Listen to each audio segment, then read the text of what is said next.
of last split. Maybe they can reignite those flames now, but first they got to get through FlyQuest, a team that a lot of people were underestimating at the start of Spring Split. A lot of people had them placed bottom 3, but they end up taking top 4. Yeah, they took 4th place, but it was a best of 5. They went all 5 games against Phoenix 1. FlyQuest just kind of tooth and nail fought their way through the playoffs to get to that 4th place spot. And a lot of people were like, all right, when's FlyQuest turning back into a pumpkin? You think back to the beginning of spring? FlyQuest is in like 1st place tied with Cloud9. Had to battle with Cloud9. It's like, what's going on?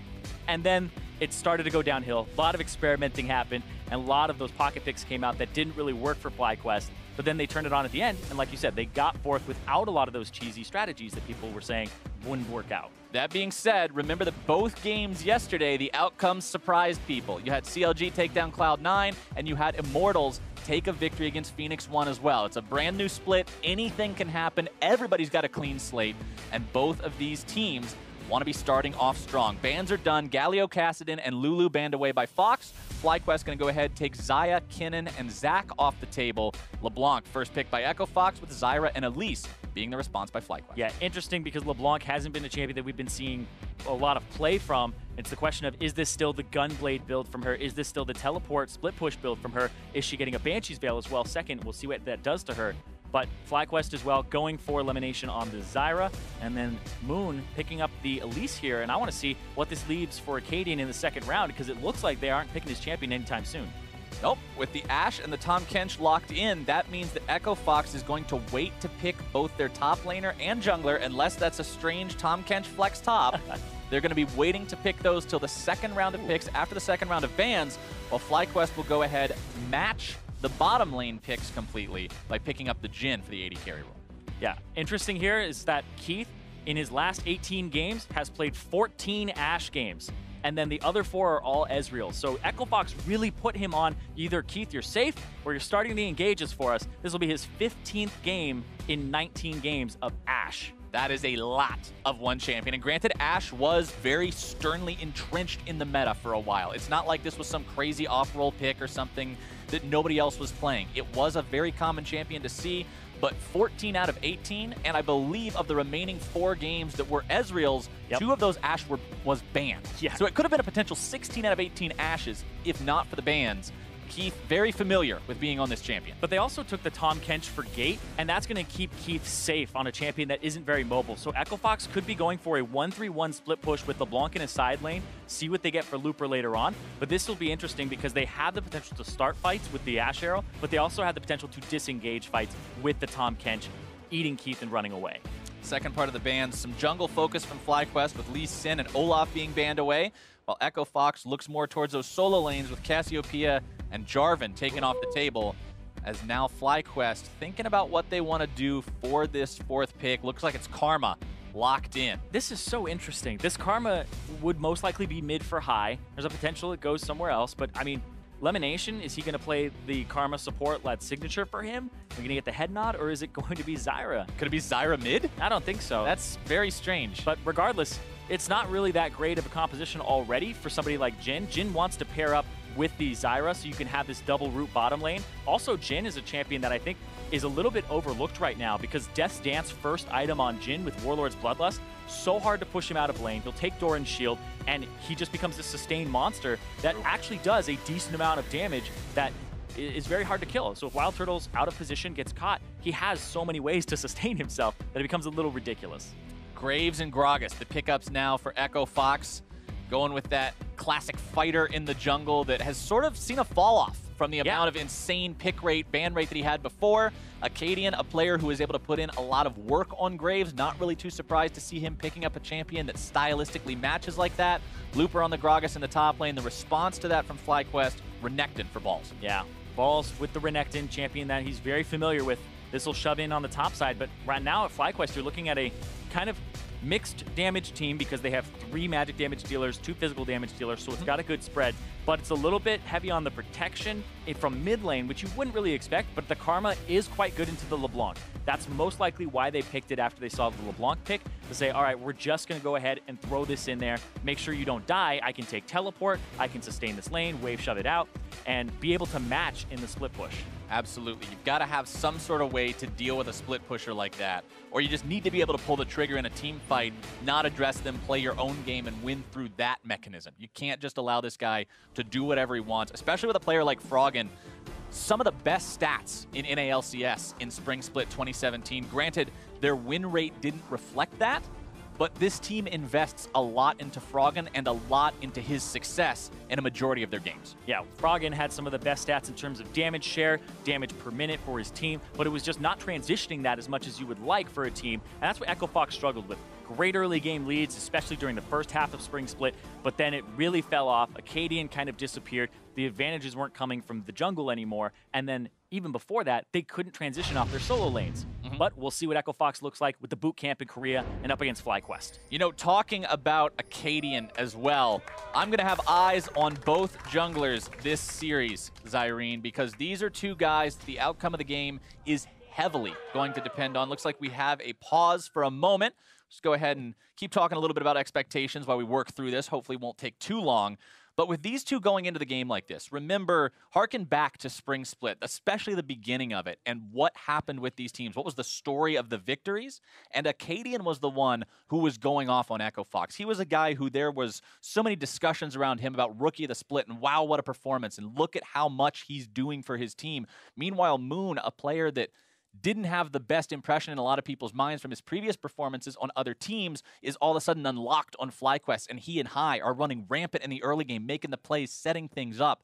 So both of these two have the potential to snowball their teams. Both of these two could really be the X factor. And that's what you're hoping for from FlyQuest. You're hoping for the mid lane to be able to carry, the jungle to be able to carry, and also the AD carry position. But in this composition, they do have their Renekton top, so you are kind of putting a little bit of those eggs in that basket up top for balls on that Renekton, hoping he gets the shove on, hoping he can get some flanks. So FlyQuest, that's what you're looking for, is the confidence. I want to see a WildTurtle that flashes forward. I think everybody does. You know, that was when he looked best. Those were the pentakills back multiple years ago when he first got his start on TSM. That's the type of turtle that fans have been waiting for to reemerge. Quick update on the pause situation. It appears that we've got an issue with glare. For, I don't know exactly staring what at them intently. Yeah, somebody's got it's High. Some sort of, apparently High has glare issues, so hopefully we can get those resolved, get back into game very quickly. But yeah, WildTurtle, a player that, you mentioned it when we were talking earlier, Zirene, received a lot of criticism for getting himself caught, potentially having positioning issues, not playing as safely as it's looked at that he should. Yeah. But on a team like FlyQuest, on a team that's always making these characteristic and trademark aggressive decisions and just everybody's all in on the play, that can be a serious boon because you know that your AD carry is committed to this play. You know he's going to be in there doing the damage because that's what WildTurtle does. He is pedal to the metal. And I feel like he's become a lot more tempered. Think about it from this perspective. This is WildTurtle's third team in 3 splits. And he was under heavy criticism in his last 2 splits. Even back on Immortals, it was Huni Rainover having to do everything. Whoa, WildTurtle getting caught out. And then TSM, it's like, oh, well, they're going to get double lift back. WildTurtle had to deal with all of that mentally, and I think that being on a team with High, being back on his 2012 roster, that's going to do wonders for his confidence. That's what I'm looking forward to. It'll allow him to focus on his own play, let High make those big overall decisions. You can trust in the calls like that. High is one of the few players that can play League of Legends like it's StarCraft, just micromanage everything at once. He's in charge of every unit on his side of the map, and he knows how to make them work together as a coherent unit. We'll have to see if that sort of shot calling and team play that took FlyQuest to such great heights in Spring Split can allow them to make the climb once again here in Summer. Again, he's going up against a guy that gets a lot of love from his team. Yeah, up against Froggen, and we think back to Echo Fox in Spring at the very beginning. FlyQuest and Fox were kind of the 2 teams that everybody was like, wow, these are the unexpected teams during the first half of the split because FlyQuest was up near the top, Echo Fox was smashing people in the early game, and everybody was like, what is the ceiling for these 2 teams? They both ended, honestly, a little bit worse than the way their trajectory was during the beginning of the split. So it's important that they start off the Spring Split here with a win, especially against each other. Yeah, FlyQuest doing more than people expected of them by the end. You see, it's funny, right? Yeah. Because after the way they started off, people were looking at them like, oh, is this a top 3 team? And then by the end, people were surprised when they got the reverse sweep over CLG. And then when they took it to 5 games against Phoenix 1, so they were up and they were down, and then they came back up again at the very end. Echo Fox, meanwhile, some strong-looking games to start, like I said, especially from Akaadian. But as the split went on, things got a little bit shaky. They were never really able to find their footing, barely managed to escape playing in the promotion matches, finishing 8th overall. Definitely looking for a stronger overall presence this split. Wanting to see if they can solidify that team play, make it so they can translate some of those early game advantages they find into actual victories. Yeah, and that's what they were hoping the boot camp would do for them, because they didn't change anybody on the roster like we said. They didn't do that quick fix. And so we'll see what happens for Echo Fox here. Balls shoving out top, going for the ward on the blue, and Akaadian went for a full bottom side clear, including his Krugs, and they'll spot him now. And Graves kind of fell out of the meta, but it has been Akaadian's pocket pick. You think back even before Graves was meta in the spring split, Akaadian was still playing that champion before anybody else was. And everybody else in the world was like, this is probably a good champion. Yeah, Akaadian definitely knows how to carry on this one. Froggen jumping in onto high, finding a little bit of damage here. Neither Akaadian nor Moon has gone for anything just yet. Moon clearing out his jungle very thoroughly. Have to see which one of these two can get in there and get involved. Yeah, the battle of the Brodies between Moon and Akaadian. These guys absolutely love each other. They learn so much from each other. Great. They love playing against each other, and they hang out all the time. It's great. Their Twitter back and forth is some of my favorite, but they absolutely adore the other. And I think a lot of that comes from they were both in the challenger scene. They both spent a decent amount of time there before they came up. But now they've both had really good spring splits. I definitely think that Akaadian, wanted to perform a little bit better, but I think the last time they met, Moon got the better of him. I mean, even before this game, Moon's latest tweet, "See you on the Rift, bro. Akaadian love you." These guys, a lot of camaraderie between these two, especially when you've got all the memes and all the talk about toxic NA junglers. These guys got a lot of respect for each other. It's fun to see a couple of guys have that level of camaraderie, even when you're facing off like this. No. High and Froggen have actually just both backed and TP'd. Moon looking for a play there. Not yet. Akaadian hanging around on the other side. Oh, he got him comes out. Froggen still trying to get himself away with the distortion. Flashes out of it. Chain's still going to proc. Akaadian coming in. The root out onto high. Flashed away from the follow-up as Akaadian has to flash too. Moon's not able to jump in with the repel.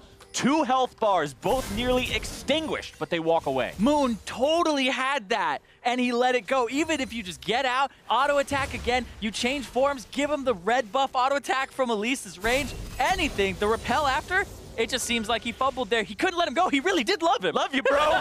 Let you go on this one. Everybody gets one. That's from Spider-Man, too. It's perfect. It's Elise. You're killing me, dude. I can't do it. Oh, that's too good. Close attempt at first blood. It was very close onto high as well. He almost dropped. He had to flash away, barely getting out of the second half of end of the line.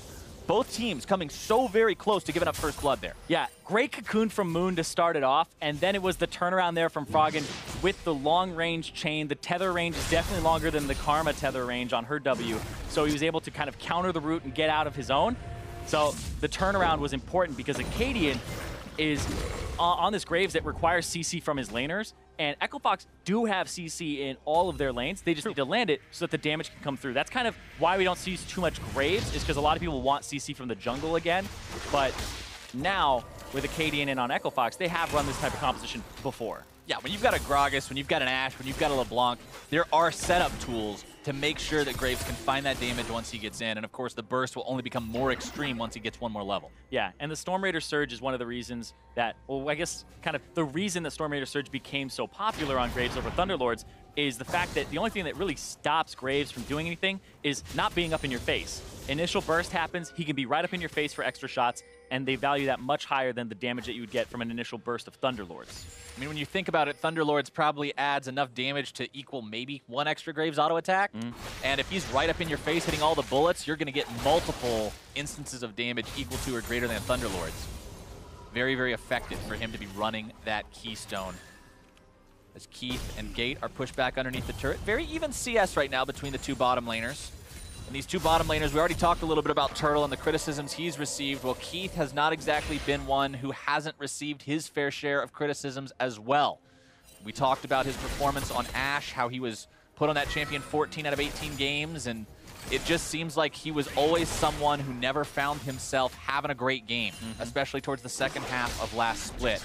Looking to make more of a name for himself, more of an impression this time around, shore up some of those performances. and really have some highlight reels. High they're going to looking be to caught turn. out here. Going to be a 2v2, 3v2 as first blood goes over to Akaadian, and they bail before reinforcements can help. Akaadian starting off the summer the way he did in spring. First blood for him, and this guy gets it all the time. You see it right there. First in spring split with 17 first bloods. Akaadian knows how to make those plays count and really leave an impact when he first goes in. Yeah, Akaadian, so good at the early pressure, and Echo Fox play around that. It's just the mid game that seems to get away from them. This right here, they miss chain, but then this cocoon from Moon hits Froggen just barely, but it's really, Froggen has done all the damage he needs to do. It's up to Akaadian, who now has the burst to get in, get out. Storm Raiders helps him on the way too. And even though FlyQuest had the man advantage there, Lemonnation didn't get to do anything in time, as now WildTurtle gonna be stunned up. The arrow coming in there, forcing out the heal from Turtle, but nothing else. So it's one summoner spell, two summoner spells actually, the flash from Lemonnation as well. Yeah, a little awkward there because Echo Fox actually haven't had their bottom lane back yet. Neither of them have. Whereas FlyQuest's bottom lane have actually both back and purchased items. So there's more HP on Lemonnation, harder to kill. And then you also have more damage and mobility coming out from WildTurtle. So that was kind of an arrow to push them off. But I don't feel like that was one that you necessarily needed. I feel like you keep that arrow. Interesting thing to note is that Keith did go for that Dorian shield start that we're seeing so prolific right now because of the changes to the item, how effective it is at keeping you in the lane, while WildTurtle decided, no, I'm not going for that. I want to make sure I hit my power spikes as soon as possible, sticking with the longsword. Yeah, the longsword, interesting because I thought it would be the Dorian shield, but he has the winning lane, the shoving lane. He's into a melee matchup in terms of support, so I definitely think that the longsword to go faster towards your death stance is the right way to go. And we saw WildTurtle there kind of go between Vamp Scepter and purchasing Swifties. Wants the Swifties for the mobility, the slowing down, or I guess reducing the slow of both AShe and Tahm Kench so he can get away.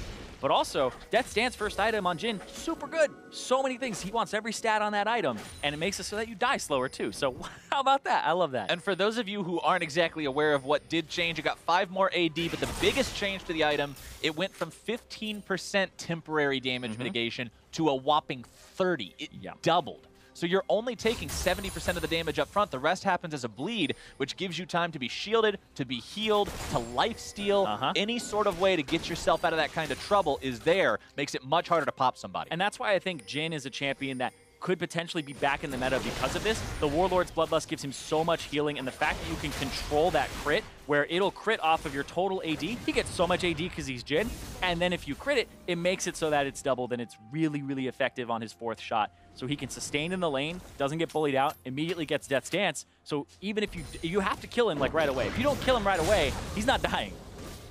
Deceptively difficult to kill if it's not instant. And the great thing too is there's a few other items you can pick up after that that really help your survivability. Some people have gone Ninja Tabi on him. You can also go Guardian Angel, which is now an 80 carry item. And then you can even go Phantom Dancer for 12% damage reduction on top of that. You can become very hard to kill. Can make the job difficult for Froggen or for Akaadian or for Looper or whoever finds themselves trying to dive onto Turtle. FlyQuest down about 500 gold, pretty much the equivalent of the first blood cost. That's the only advantage Fox has built up for themselves, so not getting anything else in terms of massive farm leads or anything. You can see about a 20 CS advantage for Froggen there in the mid lane, but the disadvantage in the top lane is the same for Looper compared to Balls, and Looper's somebody that I think is worth talking about now as well, because this is a player that had a lot of hype built up around him as he's coming into NA LCS. Moon Arrow? barely getting himself away, but he lands down in time to still be caught by it. Still trying to escape if he can, but the damage coming through, and Akaadian will show no mercy. Taking down Moon, getting the 2nd kill of the game. And that was the bottom lane of Echo Fox making a proactive play together. Gate delivers Keith closer. The AShe arrow comes through right in line. Look at this. Oh, okay. High barely walking away from that one. Really got to be careful about that LeBlanc damage. Yeah.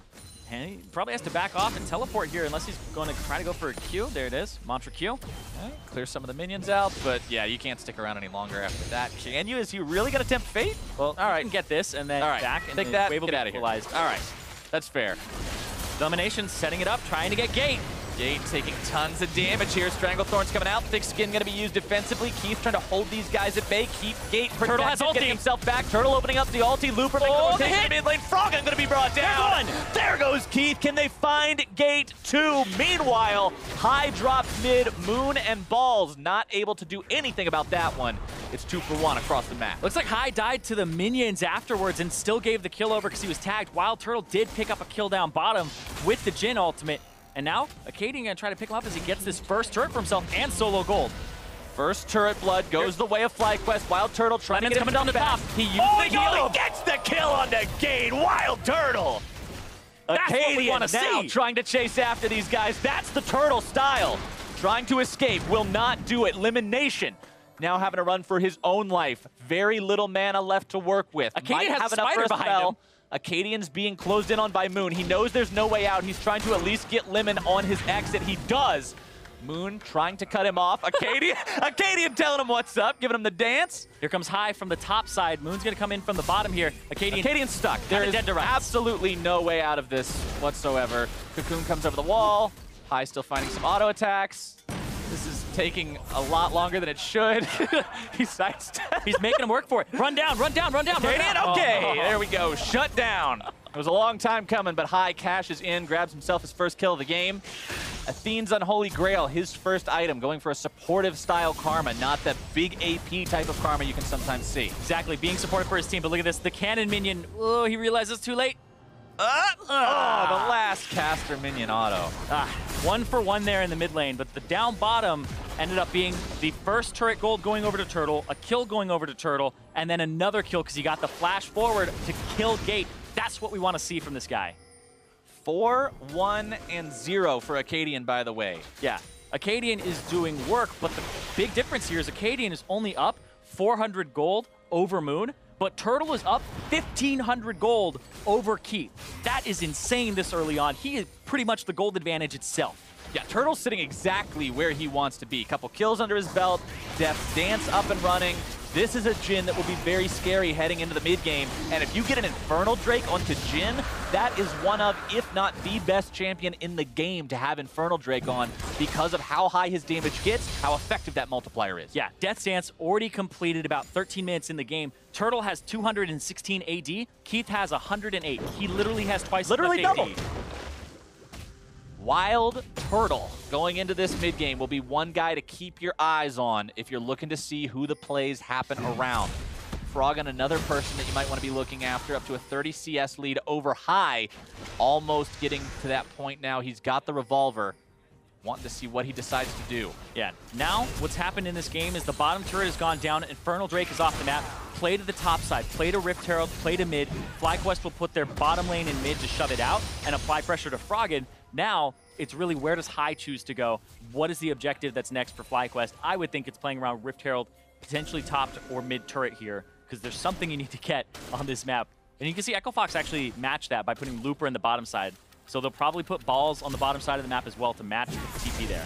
You know, I really enjoy the changes to Rift Herald, Zirene. It gives people something to play for other than a Drake before 20 minutes. You actually see investment in the top part of the map. You see wards, you see plays being made around that area because it's so valuable now.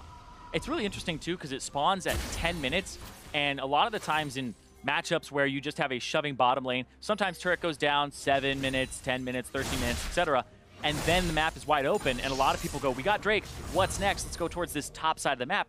And now there's pressure on the team that lost their bottom turret to both defend this Herald that's in the river and defend their top turret. And you can play between those two things as the team that's ahead. Makes those early leads that much scarier for the team that doesn't have them, having to face off against that.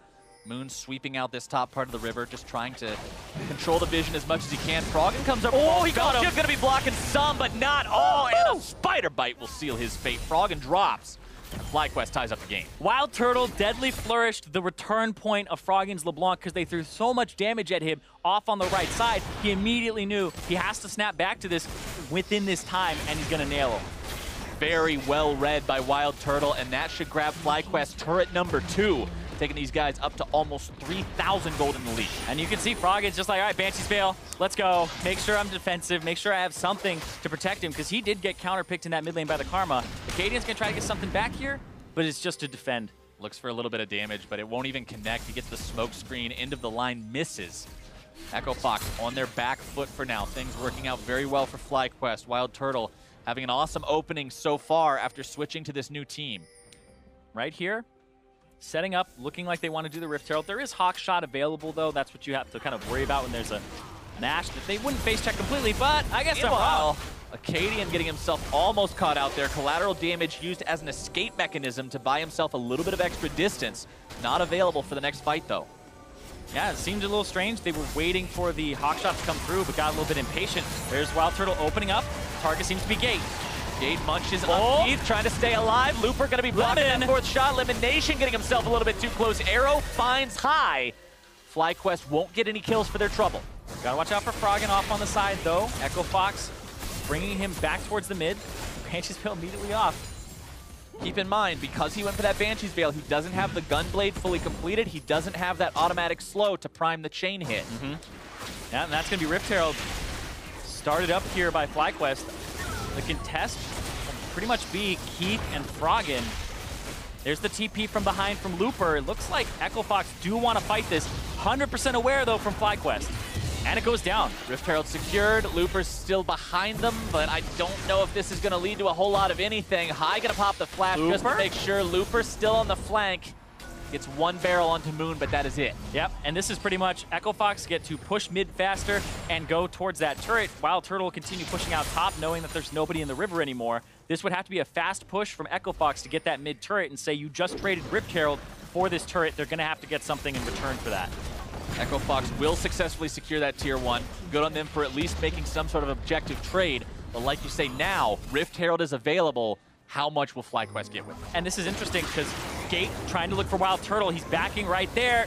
I don't think it completes. Nope. They found him, and he's got no mana. Doesn't matter how fed you are, you're pretty much just going to be using auto attacks here, and that is not enough. Froggen grabs kill number 2. I understand the thought process from Turtle was a good idea to shove out that top wave because it's that whole teeter-totter, it's that back and forth of the map. If they're pushing out mid, you push out top so that they have to go top, and then you can go mid afterwards. But he gets caught because of the Tahm Kench. Gate with the Abyssal Voyage, and that was the right play there. And Turtle just overstayed.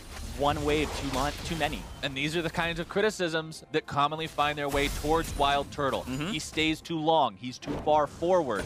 Those sorts of greedy decisions that can win you the game. But at the same time, if your opponents are aware and they counter, it's trouble. Exactly. Like when we say criticism, it's not unwarranted, right? A lot of these criticisms ring true with the player's playstyle, but there's always just a dissonance sometimes where if a team is not capitalizing on your death, if your team is not in a position to do so, then it's like flat out wrong. But if the team is setting you up for those types of plays and you're actually doing good, then it could be something that, well, is unwarranted criticism. But this one right here, definitely a death that was not necessary. Still a 1,000 gold advantage for the boys at FlyQuest, thanks to the fact that they've got that small objective lead. Remember, they also have Infernal Drake number 1, Cloud Drake now spawning. Exactly. Cloud Drake is the next objective to play around here for FlyQuest. They lost their mid turret, which is honestly the worst turret to lose out of your first 3, because the fast push, the distance between your first turret and your second turret, much smaller in the mid lane. The minions hit the tier 2 much faster than the side lanes. So you can push faster if you're Echo Fox. You can also Tahm Kench ulti to other lanes a little bit better. Think of how like TF does it. And then you also have the central part of the map between the 2 objectives pushed in at all times. So it's actually kind of good for Echo Fox that they're in this position, and they actually stand a good chance of getting back in this game with picks. Arrow up. Echo Fox wants WildTurtle, but the arrow won't find anything. Turtle can just walk himself away from that one safely. Froggen finding some damage onto High, who's stunned up, shields himself, but doesn't really get a whole lot of anything accomplished with that. Just loses 2/3 of his HP. Meanwhile, FlyQuest deciding to start up this Cloud Drake, saying, okay, we can rush this one down. Let's do it. Looks like it's not going to be much of any contest. Moon secures that. But meanwhile, Echo Fox, top side, Looper pushing onto the tier 1. Akaadian here with him. This should tie up the turret count, bring that gold very, very close. But Rift Herald mid lane. Yeah, Rift Herald used mid by Moon. They have a push advantage here. It's only Keith. This is a great Rift Herald usage. It's going to destroy that turret, and it will get to hit this next one too. This can't have a so with a Rift Herald. Good from FlyQuest. The position of Echo Fox, it was right to get the top turret for the Cloud Drake, but they lose 2 off the Rift Herald push. Exactly how it should be played. You cannot try to race against a Rift Herald. You will lose that every single time. FlyQuest now trying to back away, but Looper's looking to cut him off. Try to find that flank. Deadly Flourish onto the Fat Man. Gate gobbling him up, taking him to safety, but High's going to be taken very low as well. Ball's in retreat. The rest of FlyQuest also backing away. Nothing coming out from the fight. Yeah. Looper got rooted and then threw out the ultimate, but got picked up by the Tahm Kench, and that's what they're looking for with that Tahm Kench pick, is having Gate make plays across the map, but also save people. He did his job in that fight for sure. Ardent Sensor as well for High coming out early, but look at this. Look at this. The Moon was backing, but there's the TP. They're suspicious. The ward goes over, and they see this. FlyQuest aware, but they don't have everybody there. FlyQuest needs to try to get in position for this if they want to stop it. Baron down below half. Echo Fox still sticking with the call, wanting to make it happen. Balls They're exhausted. focusing it. Baron below 2K. Echo Fox trying to take this down. They've got it. Akaadian with the secure, but now can they get away? Looper over the wall. Moon's going to be slain by Froggen, as now Akaadian still retreating. Keith trying to get back as well. Balls does not want to be chasing this any further. Akaadian dodging away from some shots. Gets hit by the second one. Arrow comes out, doesn't find anyone.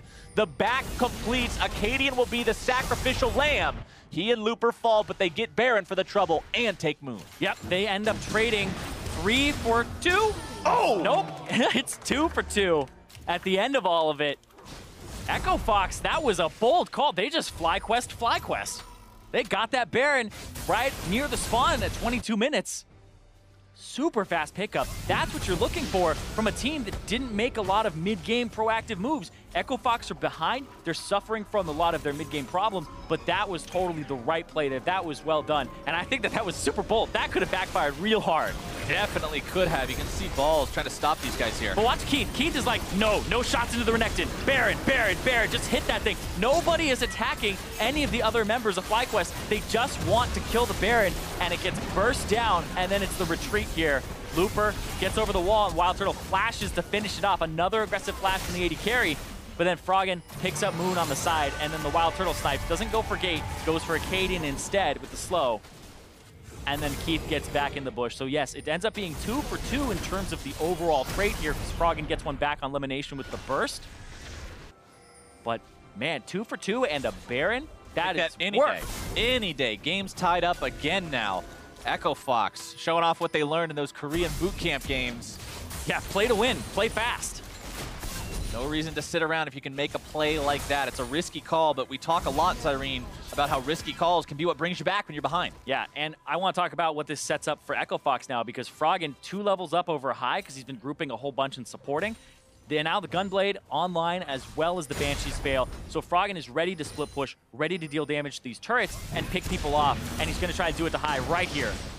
High not having a very fun time facing off against that kind of damage. You talked about LeBlanc typically not having the best time against Karma, but when you're like this, when you're in this condition, 50 CS up with 4 kills, you can really do some damage. Exactly, and it's the split push. This composition from Echo Fox built to 1-3-1 or 4-1 and rotate quickly with the Tahm Kench. If you stayed around as Karma, you know you're going to get Abyssal Voyaged here. So there's so much pressure on the FlyQuest to not stick around, but they're getting pulled across the map here. And this is just really well played from Echo Fox to get themselves back in the game and ahead. Less than 1 minute left on Baron buff. Echo Fox so far have got themselves that tier 2 turret with it. Can they find another one here? They've got the minion wave being cleared out for now. Froggen getting himself away, still trying to scare High off of this wave in the top side, pressuring onto that inhibitor turret. As Turtle and Moon just trying to wait out this last 30 seconds of Baron buff, defend against the waves. Very scary propositions now for FlyQuest after that Baron was taken. Completely flipped the momentum of the game on its head. Echo Fox very happy with the outcome of that call. Froggen again just going in.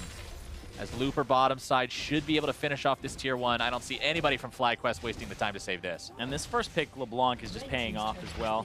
Froggen's been able to make a lot of picks, has the highest KP on his team. And this is what you like to see from this guy. Highest CS on his team as well. Like, he's really doing work here. We talked about his mid lane stats being some of the best. His split push champion with the TP, this seems to work out for him. Remember, they were playing things like Twisted Fate, trying to make sure they had map pressure from Froggen at all times. This is a champion that can do that as well. Stealing away the enemy jungle, taking as many resources as you can, making sure the lead is built by every small margin. And this is super good from Echo Fox too.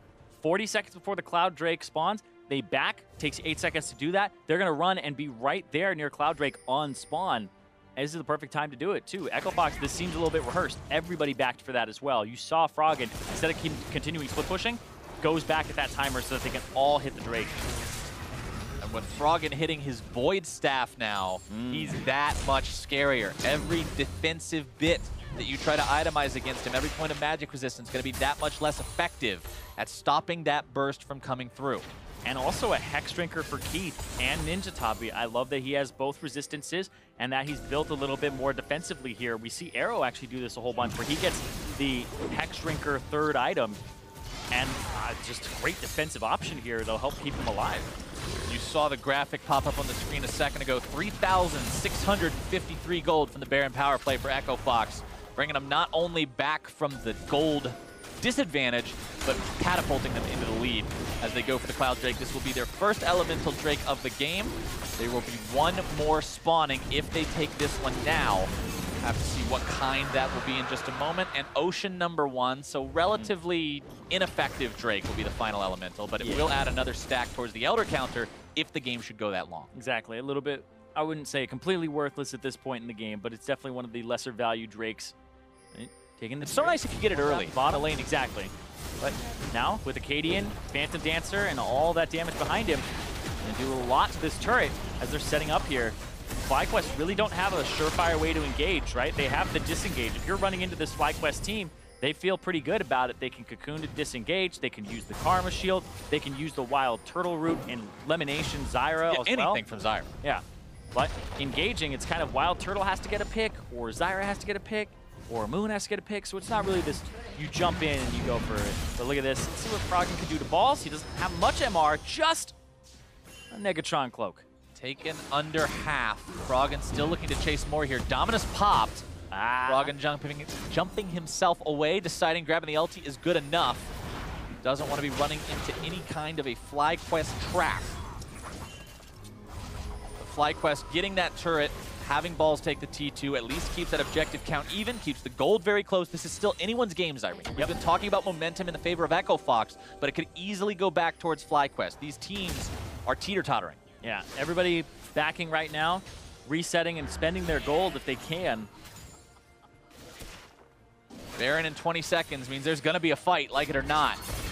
And they've got to be as ready for it as they can. Teleports up for all 4 solo laners in this game. Yeah, High is a little bit away from his next item. He's sitting on 1,400 gold right now. Lemonnation. Lemonnation tries to flash it, but the chains are too long. Froggen on a rampage. That's a big pick. Yeah, huge. 100-0 there. He's looking for another. Won't find that one. Gate eats the Deadly Flourish. Not really too concerned about it. And this is just an awkward position for FlyQuest. They don't really have anybody who can ward in that area. Moon would have to get really close, but Fox will pick them off. They do have the Scuttle Crab, though, and there's the Ashe arrow. Arrow onto Balls, who's supposed to be the tank. Ooh, an unfortunate cask knocks him away.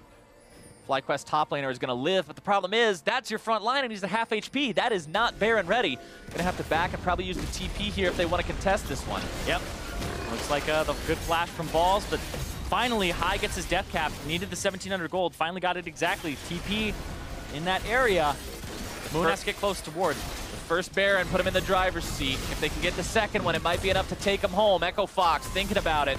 FlyQuest not willing to let them get it for free. Yeah, Echo Fox are looking for picks or a fight here. Froggen just going for picks, and Keith going for those arrows. Root onto Balls. Balls forced to pop the Dominus, going to be shielded now as well. Gate caught out, Stranglethorn's down, thick skin used, but he is done anyway. Bench that Kench. Echo Fox in retreat as the curtain call opens up. Looper has to run for his life. The 4th shot finds him. But FlyQuest will head back towards Baron. This Baron for FlyQuest, they now get the inside track. They'll clear out some wards as they enter. But this top wave crashing into their inhibitor turret. There's TP to top from Looper, I believe. No, yeah, that's Looper coming in. Froggen from the right. Fox are not going to let them walk away with this either. Froggen very deadly. Remember how fast that burst comes down. If somebody gets low from Baron, he can jump in and go for the assassination. Balls has no ulti. Froggen from the side. Lemonnation going to be looked for. Froggen grabbing the kill. Unstoppable now. High going to be forced to run. Akaadian grabbing that one. Moon going to be taken down next. A double kill going the way of the Echo Fox mid. Balls is done. FlyQuest is aced. And Akaadian grabs a triple kill. And there's a top wave to push as well. They're going to push this, get this inhibitor. They may potentially and we'll see what happens here. There's the TP. They're trying to take advantage of this full team kill.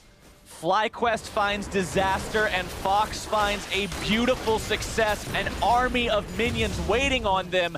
8 seconds on Lemonnation, 15 on anyone else. This is GG, and Echo Fox in a close and back and forth match will take game number 1.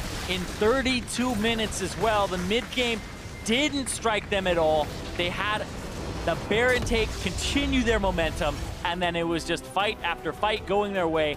Definitely off the back of Froggen there, as well as the whole team having some pretty good performances. 7-2-1 from Akaadian, 7-2-3 from Froggen. 14 kills in the whole team, every single kill on one of those two. Putting the team on their back, doing what needed to be done. Akaadian making the plays on the signature champion. Froggen, we talked about how much this team likes to invest in him, how much they believe that he can make things happen. It showed how that can work this game. Absolutely. Froggen really kind of decimated 2 levels up for himself. The split push to LeBlanc, the first pick, really definitely did work for him. And that was a game that was back and forth during the early parts. We saw WildTurtle get some early kills, about 1,500 gold up on his Jhin, but then the transition from that, where they got the Rift Herald, they went down mid, looked really good for him, but it was that sneaky Baron. It was that Baron that changed it. That Echo Fox, you know, we've seen them have some nerves. That was nerves of steel there, where they just kept dealing damage to it, and they were 100% okay with people dying to get the Baron. That was a decisive call. And keeping them in the game to the point where they could make a call like that, they got to that point because of some of Akaadian's early game plays. He was able to get the team going, able to set them up. Let's take a look at some of those right now. Yeah, this is the first blood here. Another one for the guy. Level 6 came in, and then they went after high here. Even though Froggen got all of his damage off already, just blows him up, and they both get out scot-free. And then this was the return. The arrow onto Moon after the flash came down a little fast after the repel, and then he just gets blown up there afterwards. Another kill going over to Akaadian. And the chase down here, this is right after Gate died on the bottom side. Akaadian, this guy is such an early aggressive jungler, and this really set the team up for success because Froggen got some of those kills as well. But like you said, only the 14 kills, 7 on Akaadian, 7 on Froggen. It's pretty much ideal for how you'd want that game to go. And Akaadian's early game setup into Froggen's mid-game presence. You mentioned how he had that split push pressure. There was no answer for him. High could not answer it. Balls could not answer it. If Froggen was in a lane, you pretty much said, okay, we're done. Yep. I'm walking away. This is yours. We got to make a play somewhere else. There was no way to deal with that. And it ultimately led FlyQuest to being in a position where they decided, hey, we've got an opportunity to go for Baron. They make that call, but instead, they get aced. A quick replay of exactly what happened 31 minutes in. Let's take a look. This is the game-ending team fight with that gigantic minion wave top, and Looper came in with the body slam flash at the right moment, and an Ashe arrow actually literally just came off of cooldown, and they were waiting for it as Keith nails it right into WildTurtle, but the fight is pretty much over after the entrance of Froggen and Looper into that Baron pit. Really just took that over so quickly, and that was a game that when you look at Echo Fox from Spring Split, aggressive early, some of the best early game stats in the whole league, and then it just fell off, mid-game problems, didn't know exactly what to do on the map, but we saw this Echo Fox, you know, it's only one game, I'm going to draw a lot of conclusions from it. Right. They were baiting Baron better than they had in Spring. They were baiting around it, they kept throwing Ashe arrows out from Fog of War, complete vision sweep, and making sure that they were in a position that had the upper hand in terms of vision over their opponent. It was much more calculated than what we had seen previously. And this team, yeah, it's one game. It's one chance to actually see what they've been doing, the improvements they've made between the splits. But it's promising. That's the important part. We're not starting this off of another game where Akaadian's trying to hard carry and everyone else isn't doing their jobs, and it just seems like sort of a mess after the early game. This team looked good. From the Baron call to being able to get back and then just not throw things back towards their opponents. A lot of times you sort of see those sort of instances where a team gets ahead, then they decide to get too aggressive with it. Maybe they're saying, okay, we got the Baron, let's try to take an inhibitor turret or something crazy. Echo Fox didn't do that. They played it safe, they played it smart, and they found the win. Yeah, it really didn't feel like FlyQuest had too much agency during that mid-game because their composition was built to play around an AD carry that really can't do a whole lot, and you want to be engaged on that team. If you're getting picked with Ashe arrows and etc., or flanked or kind of ripped apart by this LeBlanc who's going to split push, the composition doesn't function very well. The Karma needs to be grouped up with your team. You want Lemonnation to disengage, but it was kind of forcing them to try and make plays, and Echo Fox played appropriately at the right distance, and if they were ever engaged on, you have the Tahm Kench to get away. So I thought that the draft definitely went in favor of Echo Fox, and they played it better as well. You mentioned, even during the end of the game, the lack of initiation tools on the side of FlyQuest, saying this team works if you go at them. If they have to go at you, it's kind of sketchy. That's a problem when you're up against a team like this, when you're up against a team that'll make those kinds of crazy plays, because sometimes you need to be able to say, okay, look, Echo Fox is doing something risky. We got to go. Yeah. And if you can't go, then all of a sudden it's not as risky. Echo Fox can get away with it. You have a 21-minute Baron, and things go down pretty quick. Yeah, especially when you're up against a team that has double TP and you have a Karma mid, and the Karma's trying to counter and run teleport against the LeBlanc. It'll work out during the lane phase, but Froggen picked up too many kills during that mid game that he was able to be up over high, pressured him in the split push, so I didn't really have too much of a chance to group up, be a part of these team fights, throw out damage even, and that's really what I think I would like to see changed in the next game, is high on a different champion other than the Karma, and if he is going to stick to the Karma, more hyper carry potential for WildTurtle, and also Lemonnation, playing a pick comp against Lemonnation seems to work out for them. Froggen was definitely all over him. He didn't really get to play too much League of Legends. Yeah, he was having a pretty fun black and white screen simulator there towards the end after LeBlanc got on top of him. But we're going to step away for a quick break. When we come back, it's Game 2 between FlyQuest and Echo Fox. Stay with us. You're watching the North American LCS.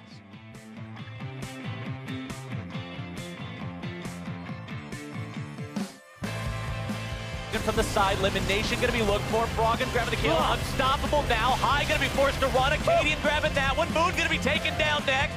A double kill going the way of the Echo Fox mid laner. And Balls is done. FlyQuest is aced, and Akaadian grabs a triple kill. And there's a top wave